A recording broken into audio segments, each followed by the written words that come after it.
우리 크리스천은 문제를 만났을 때 기도하는 사람입니다. 크리스천은 문제 앞에서 제일 먼저 하나님 앞에 엎드리는 사람이에요. 이것저것 시도해보고 다 해보고 그래서 안 돼서 최후의 순간에 기도나 해보자. 이게 크리스천이 아니고요. 크리스천은 기도의 능력을 믿고 하나님 앞에 그 문제를 내려놓고 기도하는 사람, 그 사람이 바로 크리스천입니다. 성경에는 우리에게 기도하라고 주시는 말씀들이 참 많아요. 우리가 기도해야 하나님이 일하신다 그러고 예수님의 이름으로 구하라고 그러면 다 이루시겠다고 말씀하시고 찾으면 찾아낼 것이고 두드리면 열릴 것이라고 예수님이 그렇게 말씀하셨죠. 그래서 경건한 크리스천은 기도의 능력을 믿는 사람입니다. 하나님 앞에 문제를 내려놓고 엎드리는 사람이에요. 그런데 여러분, 신앙생활을 오래 하신 분들은 꼭 그렇지도 않다라는 것을 또 경험하게 되지 않나요? 정말 가슴을 찢는 그런 심정으로 간절히 기도를 하지만 그럼에도 응답되지 않는 경우들 경험해 보신 적 있지 않나요? 아무리 기도해도 여전히 제자리이고 응답되지 않을 때 기도에 대한 어떤 그 허무감, 내 앞에 어떤 벽, 이런 걸 느끼게 됩니다. 하나님, 누구는 되고 누구는 안 됩니까? 어떤 사람은 응답되고 어떤 사람은 응답되지 않습니까? 그런 마음은 안 생길 수가 없죠.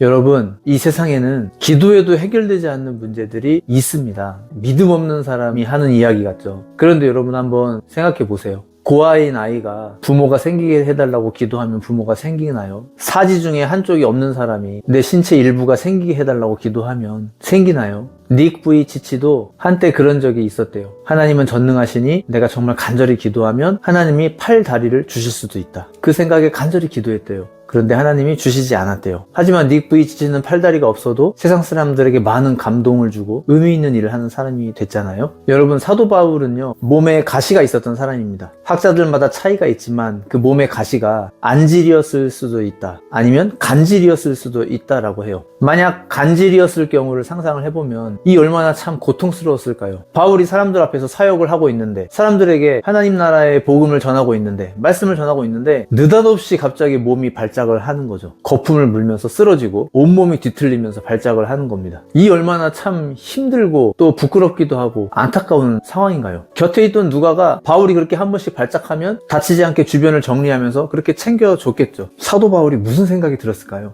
이 문제를 놓고 사도 바울이 자기 인생에 정말 간절한 기도를 3번이나 합니다. 그런데 하나님이 3번 다 안 들어주시죠. 마지막 3번째 기도할 때 하나님이 바울에게 내 은혜가 내게 족하다, 그렇게 말씀하셨습니다. 너 그거 안 고쳐줘도 된다, 지금 그 상태로도 충분하다, 이런 얘기잖아요. 제발 이게 해결해달라고 하나님 앞에 간절히 기도하지만 때로 하나님은 그 문제가 해결이 되지 않은 상태에서 그 문제와 함께 걸어나가는 것이 우리가 생각하지 못했던 우리 인생의 또 다른 메시지가 된다, 그 말씀을 하시는 겁니다. 사랑하는 여러분, 우선 문제를 만나면 그 문제를 하나님 앞에 내려놓고 간절히 기도하세요. 기도의 능력을 믿으세요. 가슴을 찢으면서 기도해보세요. 그런데 때로는요, 그렇게 가슴을 찢고 기도하는데도 하나님이 내버려 두실 수도 있어요. 그럴 때에는 자신의 믿음을 탓하면 안 됩니다. 내가 기도가 부족한가 봐, 내가 더 금식해야 되나 봐, 내가 믿음이 없나 봐, 이런 식으로 자신을 탓하지 마세요. 그때는 하나님이 우리에게 그 문제와 함께 살아가는 법을 배우게 하시려는 걸지도 모르기 때문입니다. CCM 찬양 중에 나는 믿네라는 찬양이 있어요. 그 찬양 가사가 이렇습니다.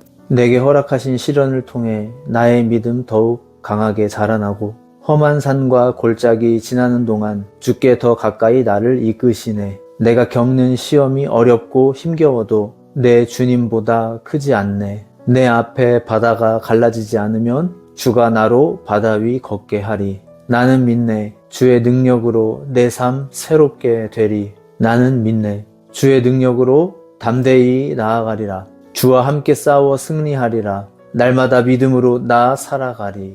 여러분, 우리 앞에 바다가 홍해처럼 멋지게 쫙 갈라지면 얼마나 좋겠어요. 하나님은 그렇게 하실 수 있는 분입니다. 하지만 홍해처럼 그렇게 갈라지지 않는다 해도 그게 이상한 일 또한 아니다라는 거예요. 그럴 때는 하나님이 우리와 함께 그 길을 걸어주십니다. 문제가 중요한 게 아니에요. 하나님과 함께 걷다가 그분의 나라에 들어가는 게 중요한 겁니다. 이 영상을 보시는 모든 분들을 축복하고 또 위로해드리고 싶습니다. 특히 아픈 가족을 돌보면서 사시는 분들, 그분들을 정말 위로해드리고 싶습니다. 여러분들께 천국의 상급이 크실 겁니다. 문제를 놓고 기도하고 문제가 사라지지 않는다고 해서 낙담하지 마시고 그 문제 위를 걸어가게 하시는 하나님과 동행하실 수 있기를 소망합니다.